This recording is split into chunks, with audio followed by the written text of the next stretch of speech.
Well, guys, it's finally happened. Sarah said she had enough of camping out of a sawed-off Suburban. Tired of the cold nights and the hot days, bad weather. Tired of having lousy camp food and no hot food, you know. So she said, it's me or the camper. So here I am, camping at the shop. Getting a little low on granola bars though. If anybody knows someone that can make some good biscuits, I'd sure appreciate the recommendation.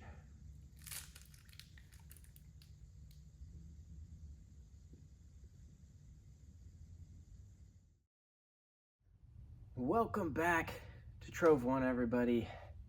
I'm in the shop today, as you can probably tell, and I got the camper here. I've got a lot of stuff that needs to get done on this camper in the next month or two.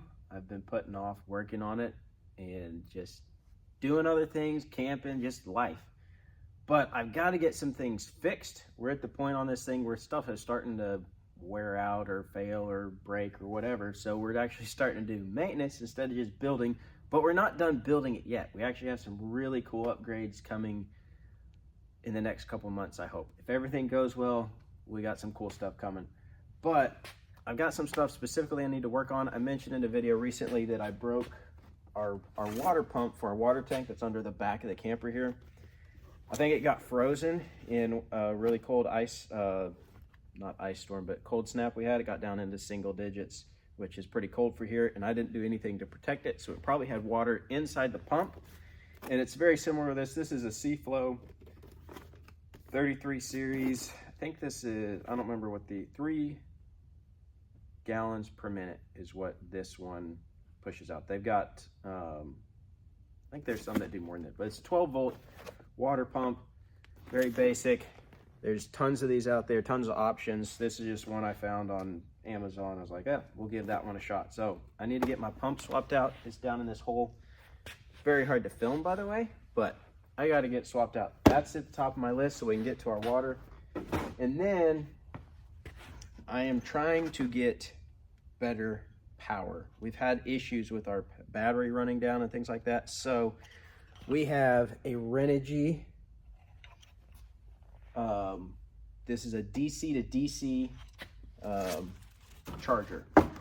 So this is going to run from, we're going to run power wires from the Suburban so that we can charge the camper battery while we're driving down the road. We've never had this on the camper. We've just always charged up the battery, gone on our trip, recharged it when we got back. Most of our trips are short weekend trips, and that works just fine.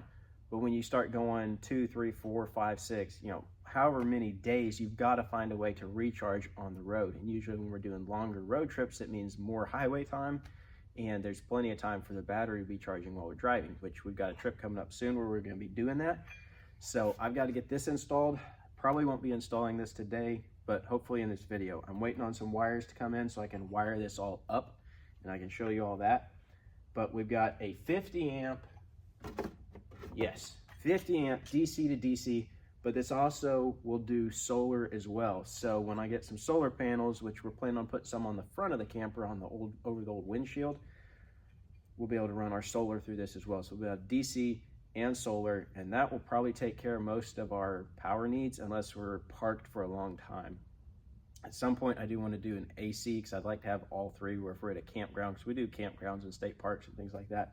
If we're somewhere with AC, or if it's just sitting at the house, we can have it on an AC charger. But for now, this is going to get us by.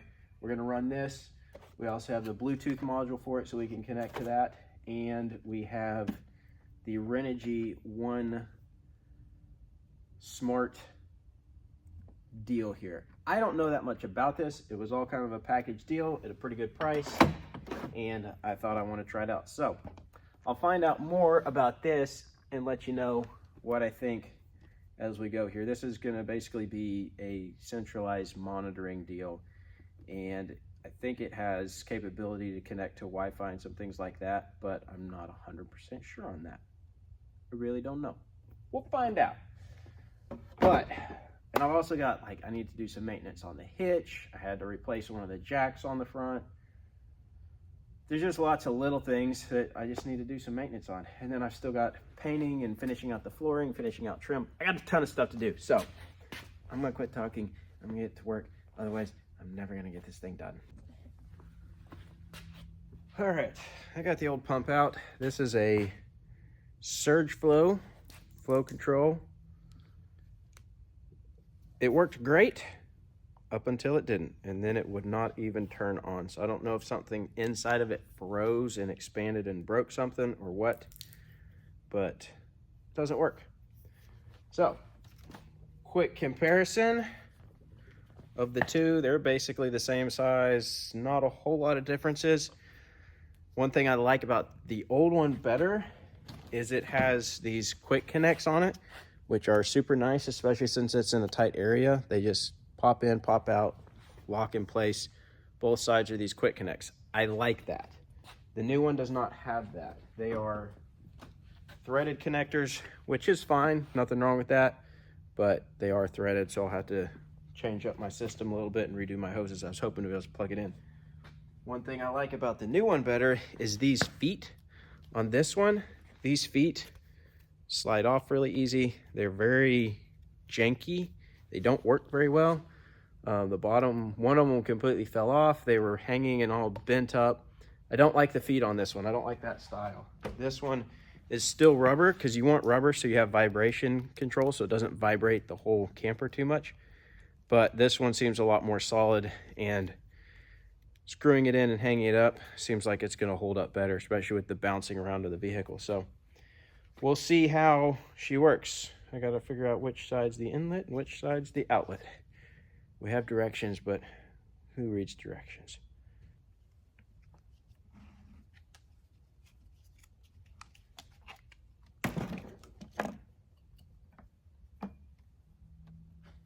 I don't know if the Teflon is necessary, but I'm thinking it's going to make it seal easier and better.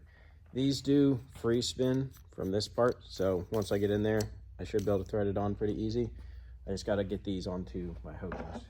All right, let me show you kind of how this is set up in case you didn't see it when I did it the first time. Down in this cubby, right here is my outlet where my water goes out. There's the pump. Inlet's down there in the corner. And then right here, we got our power switch. So let's see if it works. That's a good sign. Sounds like it's getting water, and it kicked off. Now for the real test. Put our faucet in here. Oh, I gotta turn it on. Turn that off. Switch on. Sounds like it's got pressure. We got water. Now I've gotta clean up the floor. Great.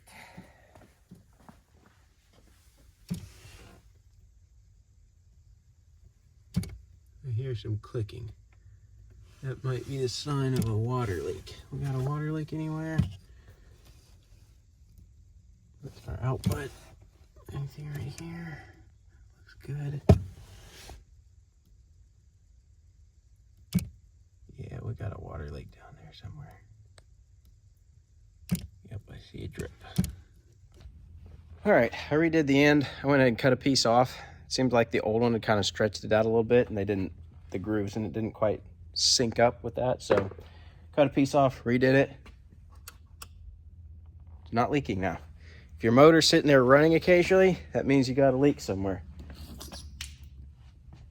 But now that's fixed and we have running water again, which is very, very handy. Still got to do some more work on the water system, but probably not going to do that till we build the rear swing out bumper for this, because it's going to make more sense once I get to that point. All right, now I got to figure out what to work on next. We're going to work on the tongue here a little bit. You've probably seen, I did a kind of a review video on this lock and roll hitch a while back and pointed out a few of the problems that I've had and things that didn't really work on it. But it's a great hitch, good quality stuff. After I posted that video, I did have someone reach out to me from Lock and Roll, which was kind of cool. They sent me an email and they're like, hey, here's a couple things you did wrong. For one, this bolt that came in the kit and didn't have any instructions, and there was not a grease fitting for it that I remember. That's supposed to be a grease fitting, not a bolt. but nothing ever told me that I remember, unless I didn't read the instructions, which is a distinct possibility. This over here is also supposed to be a grease fitting, and I think it was broken off when I got the hitch. So I'm going to put a grease fitting on both of those. I'm going to tighten this bolt up again and put some Loctite on it, because this bolt always gets loose. And I don't know about you, but I don't really like that bolt getting loose. It only gets a certain point and then stops, but that makes me uncomfortable. But grease fitting, grease them up, put some Loctite on this bolt, even though it's got a lock nut on it. And then other than that, I welded up the one deal and fixed it. Other than that, she's good to go.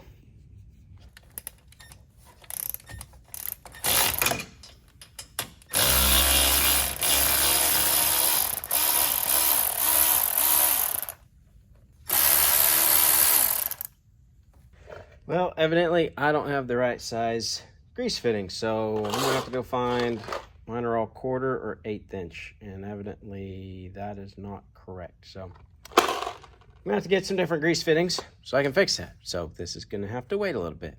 So I'll probably be back tomorrow.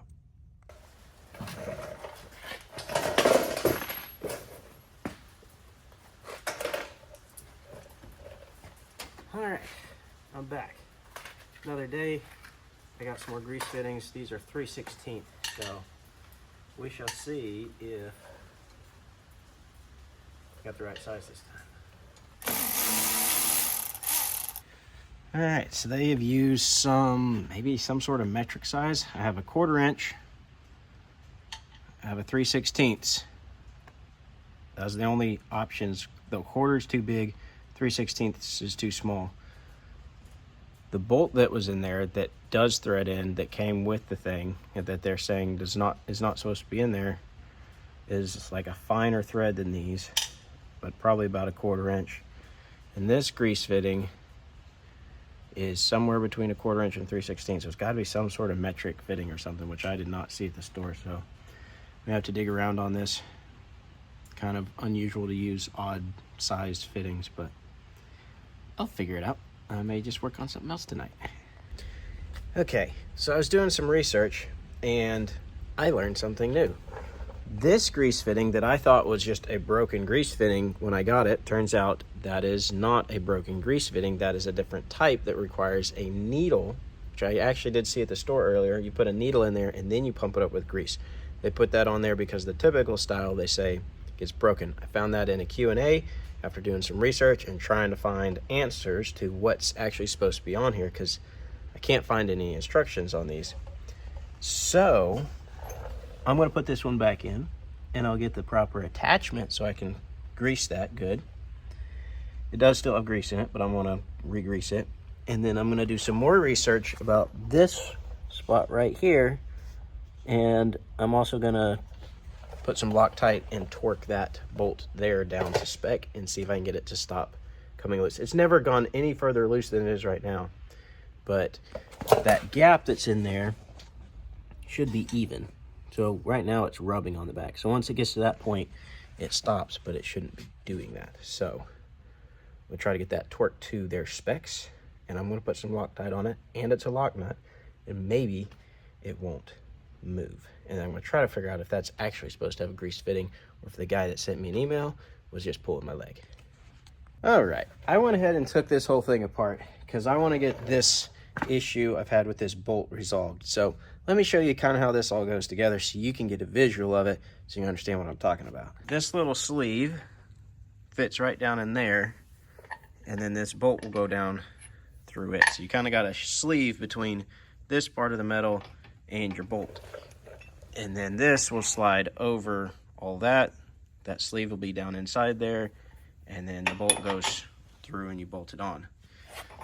Problem I've had is that bolt will come loose, and then this thing will sit here like that instead of evenly spaced. So this is a little bit taller than this is. It's been squished down a little bit, but you can see it's still a little bit taller. So you'd be rotating on this instead of this making contact with this, and you can see kind of a groove that I've worn in there from it becoming a little bit loose, which I don't think's hurt anything, but it's not ideal.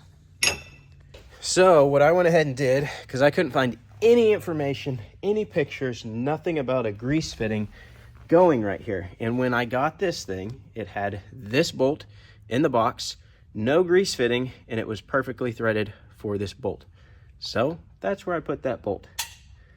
But I just re-threaded this thing for a grease fitting because it was not the correct thread size for a grease fitting. But it is now the correct size for a grease fitting. So I'm putting a grease fitting on it.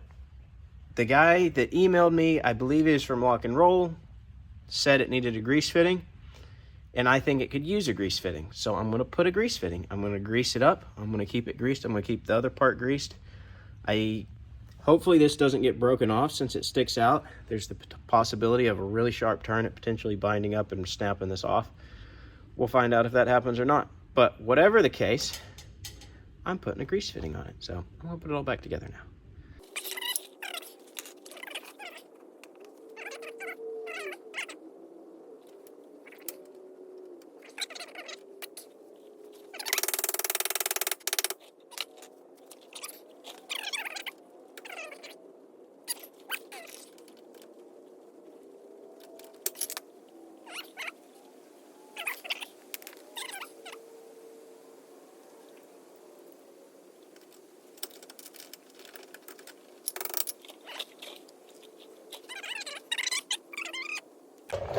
All right, I got it put back together. My phone ran out of storage, so it kind of died on me while I was working on that. But I got this bolt all greased up, fittings in there, everything's looking good. I torqued this close-ish to spec, so I am done working on this. We're all good up here. I do need, I got to hook up my brake, emergency brake disconnect. I've got to weld some bolts on so I can bolt that on. That needs to get done. But I really want to get over and start, I still don't have my wires in, but I want to start getting the controller and stuff put in for my DC to DC charging and my solar charging. So we have this hatch under the floor, which is where our wiring is at for everything. So I think I'm going to go ahead and put the equipment under here, try to spread it out, and hopefully it doesn't get hot. If it gets too hot, then we'll have to figure something else out. Okay, so this is the Renogy 50 amp DC to DC onboard battery charger with MPPT. So what that means is this is a 50 amp DC to DC. So we'll run a power wire from the vehicle, from the alternator, from the starting vehicle, all the way back here, and we'll run it through this, and this will manage the charging that goes into our battery that's on the camper. So we'll be able to keep that charged up when we're driving down the road and the alternator's running. I'm gonna put this underneath the floor in here, and then we also have, this kind of came as a kit. This is a little Bluetooth dongle that will allow us to connect to and check on everything with Bluetooth. And then we also have the, spilling everything. The Renogy One Core. It's kind of what it looks like when the screen's lit up. It's this little panel right here with some connectors on the back. We're gonna mount this up in the camper, and this is gonna give us a lot of cool controls and stuff. This actually has built-in leveling capability, so I can get the camper all leveled up, install this nice and straight, and then I'll be able to hop on the app and like check and see how level the camper is and stuff.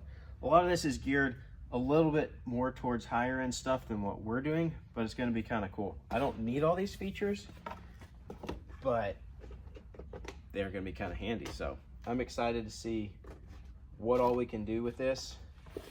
It's got a lot of stuff. A lot of it I'm probably not going to use. Basically what I need to do is keep my battery charged and be able to monitor it and make sure I'm not running it too low and things like that.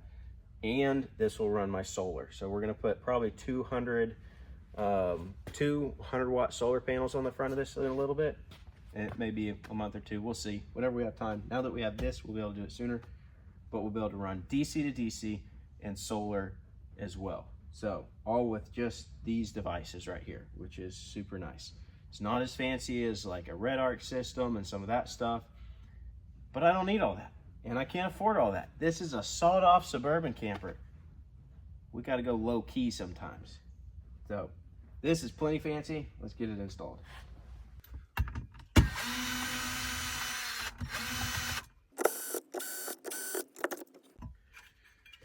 see a bunch of our connectors on there now that I've got it opened up where everything's going to hook up later once I get my wire. And this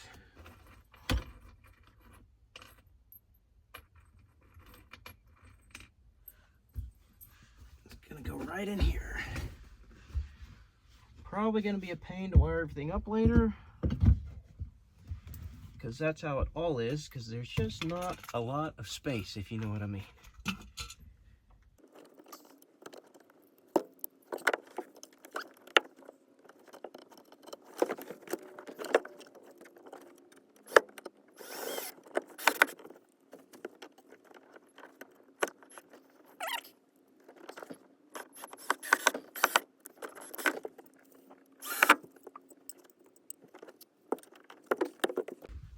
I'm also going to go ahead and put my Bluetooth dongle underneath here. We'll see how well it works. If I have interference or can't pick it up very far, then I'll probably run it up into one of my side compartments where I can get a little bit better signal. But we'll see how it works down here to begin with and then go from there. Okay, so I've got both of those devices. You see, charger, Bluetooth. Next, I'm going to go ahead and get this mounted up. This has couple ports on the back. You got a power, you got a Type-C, and you got a communications port, which is basically just an Ethernet cable. This will also talk via Bluetooth, so I don't need the communications, so I'm not going to use it. I'm just going to run my power. I don't remember what the Type-C is for.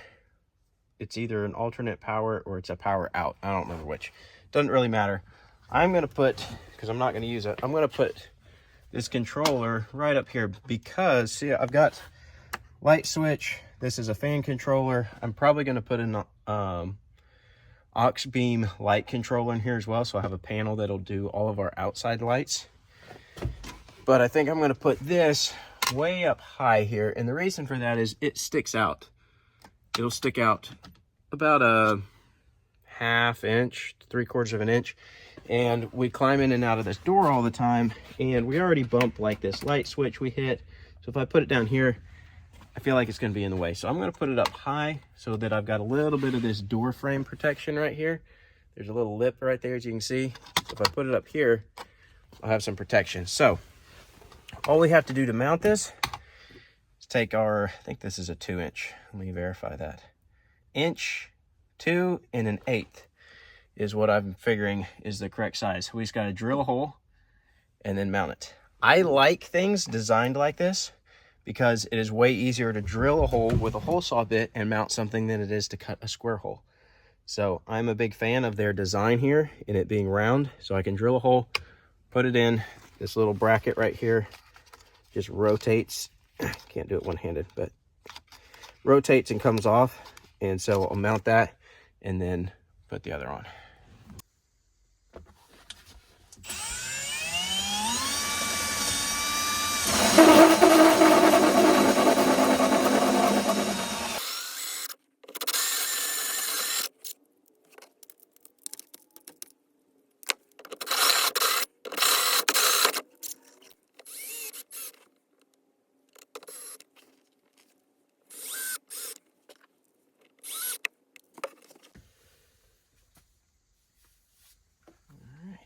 See if she fits.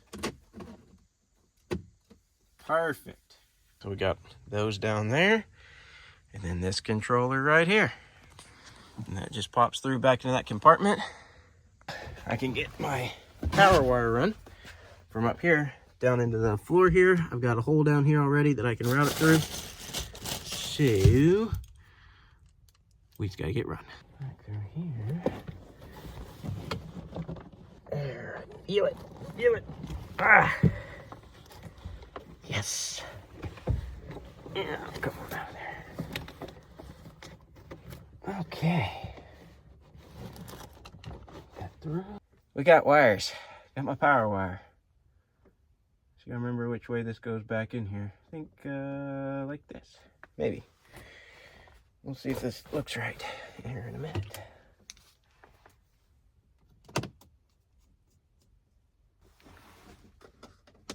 Let's see.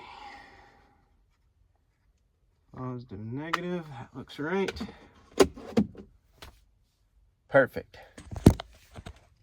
Box is up. Wires in there. I will get some clips later and tuck this wire all in here, clean that all up really good, make that nice and neat. Then I just need my big power wires. We're ready to turn this thing on, except I don't have my main power feeds yet. So hopefully they get here soon. And I'll probably pick up with you as soon as they get here, so we can get this done. Unless I find something else to work on.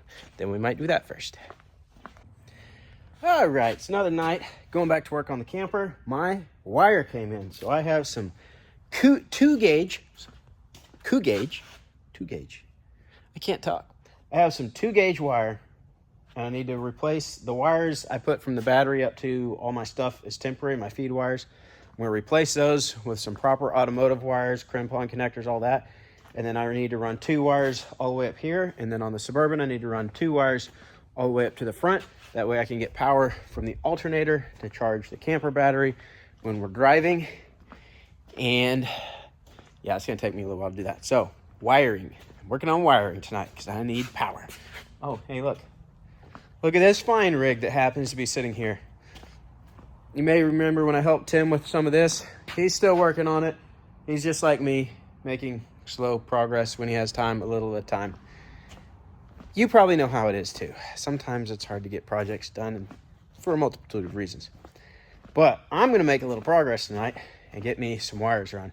And then I've got to run these same wires on the 8.1 this week as well, so I can have it, because this one is about to get the motor pulled, because the motor is right here in pieces, but we'll be together soon. Hopefully by the end of this week that motor will be back together, and then we're still waiting on the transmission to get wrapped up.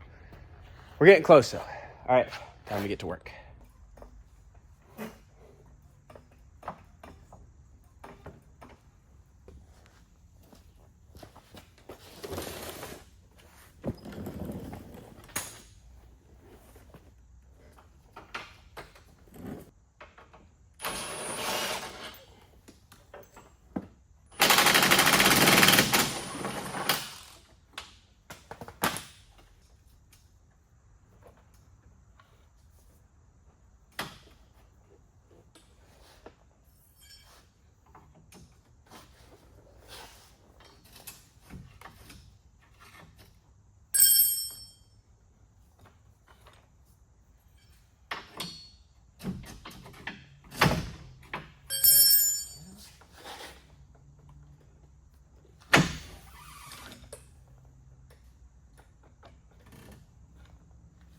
All right, so I've dropped my rear skid plate down, and if some of y'all have been around for a while, you probably saw when I built this and you know what's here.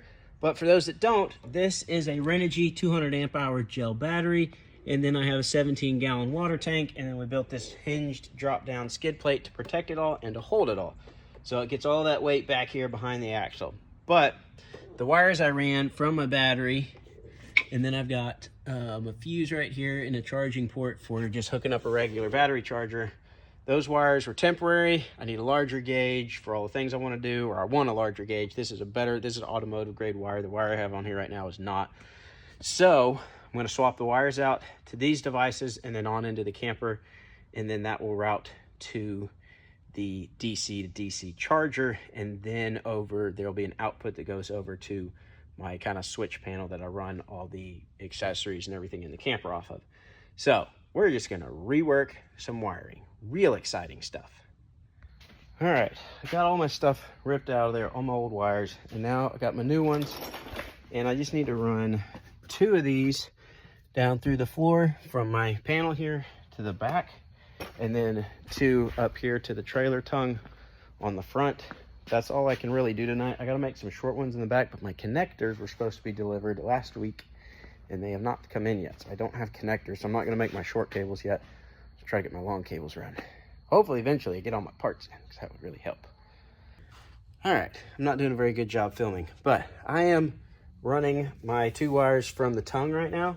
So the way the Suburban frame is, it's a tubular frame. So I've got my fish tape stuck back through my frame here, and there's a hole right close to where I need that comes out. So I fished it in from back there, and now I'm just gonna go back there and pull my wires in. This is probably going to be tricky by myself. but I think I can do it. It may be a little tight. I don't know. See if I can fit these big wires through the frame. There's space if there's not anything in there that I can't see that would block it.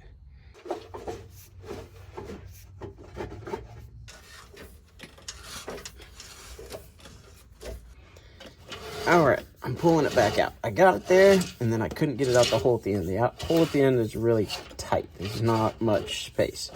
So I'm gonna, if I can get them out, I'm gonna pull out a little trick here. I think my fish tape's hung up on it. Hang on a minute, and that'll tell you my trick. Okay, so here's how I had them hooked up. Right next to you, you can see the tape's kind of chewed up, so I was trying to get it out of there. So both wires are the same length. So, trick we use a lot, pulling cable for all different kinds of things. And it's very simple. You just stagger your wires. And depending on how far you need to go or what you're doing, you might vary how much you stagger them. I'm probably going to stagger these about 6 inches. Should be enough, because I just need to get the end of one out. And then, once I get one out, then I can use it to get the other out. So I'll only tape one of them to the fish tape. Then I'll scoot the other one back about 6 inches and tape it on to the first wire. Then it might work. All right, so here's how I got it taped up. My red wire's on my fish tape, and then it goes back and staggers, and my black one's on there. So we'll see if this helps our little problem here. It usually works pretty good in my experience for running cable. It's already hung up. Hang on. I have to go pull on it. Doesn't always work, but a lot of times it works. All right, got my first wire here. So far my plan's working. Now if I can just maneuver this so I can get my second wire through there. Pretty tight fit, but it should work. I'll try to, this is not real sharp metal here, but I'll probably try to put something around it to help protect the wires from vibrations and that metal cutting into the jacket. All right, got those wires here. So got my feed wires, got my wires going to the back. I'll trim these off to the length I need, and then I've got connectors and everything coming for this part. I don't know if I'm getting tired. And tweaked my old back injury, and it just hurts, you know? And it's really hard to get up and down and up and down and up and down pulling wires after a long day of work when your back hurts. So I don't know, I may pick up and call it a night. My connectors aren't here yet, so I'm kind of limited. I know I'm talking too much, but you know what? I'm tired. All right, I'm gonna cut these off to length so that I'll just be able to do a quick connect and plug them into the vehicle. Yeah, that's what I'm gonna do. Well, it's another day, and look, I decided to lift the camper. We're gonna put some 37s on it. We gotta do a little fender cutting here, but what do you think about the new ride height? No, I'm kidding. But I am working on the suspension. I just put in, I got the bags in. I'm putting in Airlift 1000 HD for a Dodge 1500 pickup. I've been running these on the Z71 Suburban for a long time. Help with load leveling and maintaining ride height, especially when off-road towing the camper. And I've had a set for like 2 years to put into the camper, and I just haven't done it. But today I decided to fool with it, and now I'm filthy. But I've got the bags in, which, by the way, is a pain. I hate installing these things, but I've got them in. I just need to route my airlines over here to the bumper, drill a couple holes, mount up my Schrader valves, and then I'll be able to put air in it.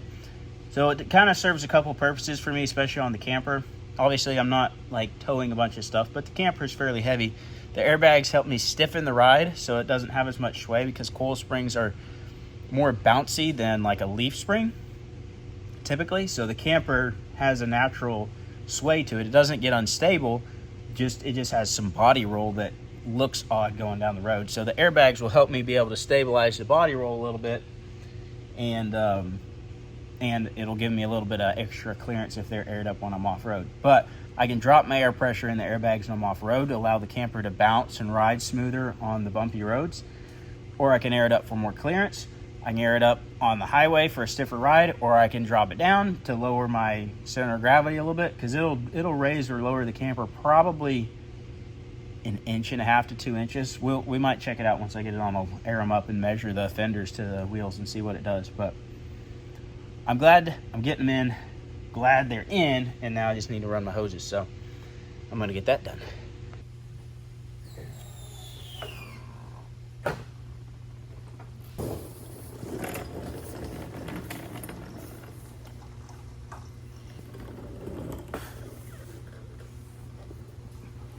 I highly recommend cleaning as much dirt as possible off of your vehicle or trailer before taking it to a shop or working on it yourself.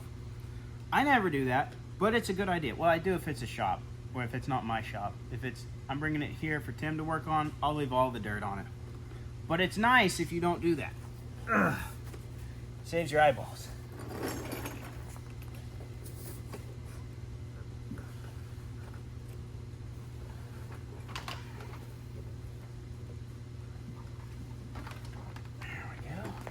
All right, so now I got my 2 hose lines up here.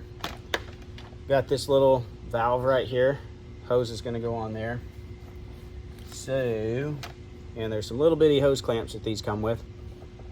So I just gotta put these on, and then they'll fit in through this hole, these holes I've made right here with some nuts and washers and such. And then I'll be able to just come over here, hook up a air compressor or a little hand pump, bike pump or something, and put air in here. They also typically come with one of these T-fittings. I never use these because I get on the Suburban it would make sense to use them because of what I use that for, but I usually don't. I don't know why. I just like to be able to control them independently.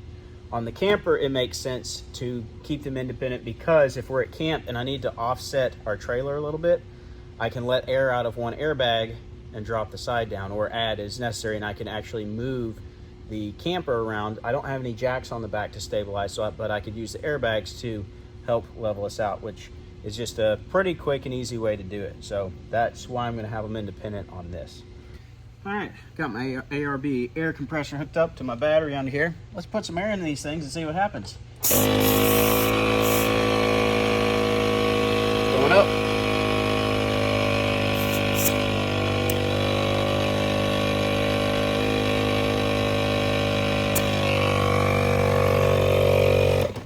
It doesn't take long to fill these up when you're running an air compressor, so you got to be kind of careful. All right, I got about 20 in them.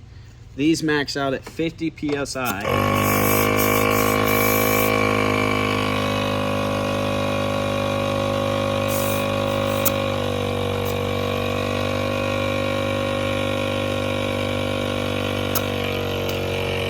All right, I've got the bags at 50 psi. Let's measure and see where our fenders are at with the bags inflated and then deflated, just so we know the difference. All right, inflated, we are at 38 and 5/8. This side's at 38 and 1/4. The ground's not perfectly level in here, and the weight's also not even, so that explains the difference. They're fully deflated now, which they say to run them at a minimum of 5 psi, but for this, I fully deflated them. All right, we are 37 even, so it dropped 1.25 inches on this side. Here we are a hair less than 37.5. So about the same amount of drop, about 1.5 inches, 1.25 inches difference with the airbags, and it stiffens things up. So,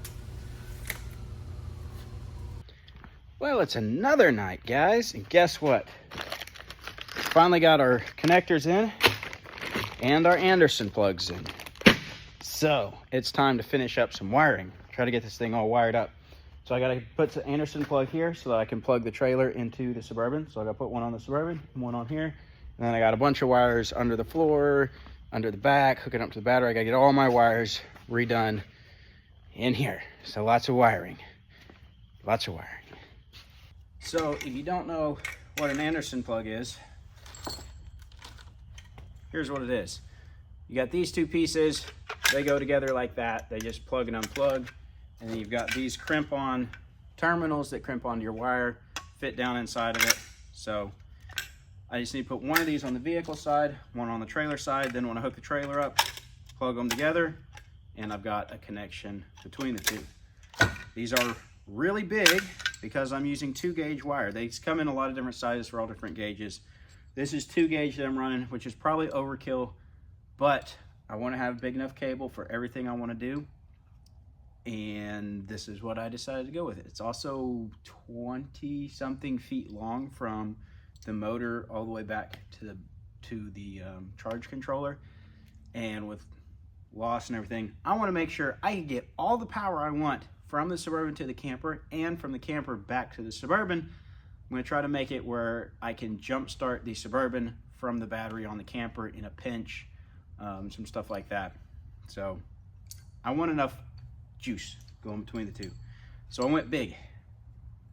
All right, I gotta figure out where to put this thing on the bumper.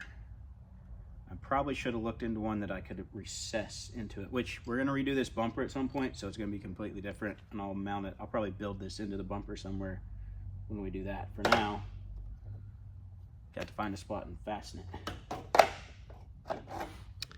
So I just realized I made a mistake. I ordered 2-aught Anderson connectors instead of 2-gauge. I ordered them twice. The first time I ordered them, the shipment got completely lost, and I ordered 2-gauge that time, and then I reordered them real quick from a different supplier, and evidently I wasn't paying close enough attention. I thought these looked really big, and it turns out these are 2-aught. This is 2-gauge. I don't need 2-aught. I guess I'm gonna have to wait on some more parts. So I'm gonna be ordering. I can still get all my other connections done. I just can't get my Anderson connectors done, so I can't use it, which is frustrating. So I'm trying to get this done quick because we need to use it. I would like to test it before our big trip that's coming up, and now I'm not gonna have time to really take it on a proper test. So it's gonna be a little bit of fly by the seat of our pants, but what's new around here? So got to reorder. I have to ship to the back and just do my other connectors are right. I just don't have connectors for Anderson, so I could wire them together or something temporarily, I guess, and test it out a little bit more this weekend if I wanted to, but I don't know. I'll figure it out. Order some more parts. It happens, and we'll go from there. All right, so this is really hard to film because there's not much space in here, but I'm getting my ends put on. These are crimp-on ends. I'm getting them labeled. So this is my battery negative. Here's my vehicle negative, and then I'll have my positive to the vehicle and my positive to the battery. And I'm using the Pittsburgh hydraulic crimping tool, and I just put them on, crimp them down. I will need to get some heat shrink to do these ends a little bit, but I don't have any right now, so I'll slide it on later and put some heat shrink on it. But try to get all these hooked up. I'll show you what it looks like when I'm done, because there's no room to film in here. All right, I got this in here. So we got our wires all hooked up. Still got to clean up a few things, but wires inside are hooked up. So now I got to move to underneath, drop my skid plate again, and get to my battery underneath the back of the camper and start wiring up some of my connections down there. And if you want to get something like this installed, you're like, man, that Renogy stuff's pretty cool. I want to do a battery. I want to do solar. I want to do DC charger, whatever. If you want to get something like this or any other system installed, really, lights, radios, Red Arc, whatever system you want to get, hit up Tracer Customs. You give us a call. I probably won't be the one to install it, but Tim would be happy to help you or one of the other guys. So we can get you installed and hooked up. I want to do this one myself because it's my camper, but one of the guys could get you hooked up here, get a full system installed for you, turnkey, everything, ready to rock and roll. Not everybody has, all the tools to do the custom wires and crimp ends and build and design the system. Renogy has some great tools on their website for designing and figuring out what you need. But if you need some help, give us a call, Tracer Customs. We'll get you hooked up. All right, I've done everything I can do for tonight. Sorry, not doing a very good job of filming. I'm really tired, just trying to get things done. But our battery is hooked up. That goes up here. The power goes through a 100 amp resettable fuse. I also have a charging setup right there where I can hook up a regular AC charger, and that's where I hook in my diesel heater to the battery. So power runs through there, then it runs up through the floor, it runs into here. You can see my Renogy is lit up, got my Bluetooth module over there. I've got my alternator set up disconnected right now. That goes into my little fuse block right here that powers up my lights and fans and everything. And then as you can see, we've got this right up here. We can select our device, we can look at all of our different stuff. We can do, I haven't explored it all yet, but we can do RV leveling. I can see how level the camper is. So lots of stuff to do here. Some of it I can't look at yet because I don't have any charging going to it. You can add more devices, so I've still got to go through some of it. There's a bunch of stuff in here and I haven't explored it all yet, but it also links up to an app, so I can get on my phone via Bluetooth or via Wi-Fi if you have Wi-Fi, and connect to it and do all kinds of cool stuff. So pretty excited to have that running. I'll be able to monitor my battery consumption, things like that. And then as soon as I get my parts in, I'll be able to get my alternator charging the battery when we're driving. And then hopefully soon we'll be able to get some solar. My plan is to do 200 watts of solar on the windshield right here. I'm gonna have 200 watt solar panels, and then I may have a ladder going up right in between them to go up to the tent for when we're setting up and taking down stuff. So haven't figured all that out yet exactly, but I think I know what I want to do. So something like that. I just gotta get some money to spend on solar. Then we'll really be in pretty good shape as far as power. At some point, I do want to upgrade my 200 amp hour gel battery to probably 200 amps of lithium, but again, that's more money. So, all right, guys, I think I'm gonna call this a video. I think I'm done for now because it's gonna be a few days before I can get my other parts in after the weekend and stuff. So I'm gonna call it a day. Gotten some things done, not as much as I hope to get done this week, but some progress is better than no progress. So until next time, go do something fun with your family. Probably don't build a suburban camper because that's insane, but something else cool and exciting. And we'll see you next time.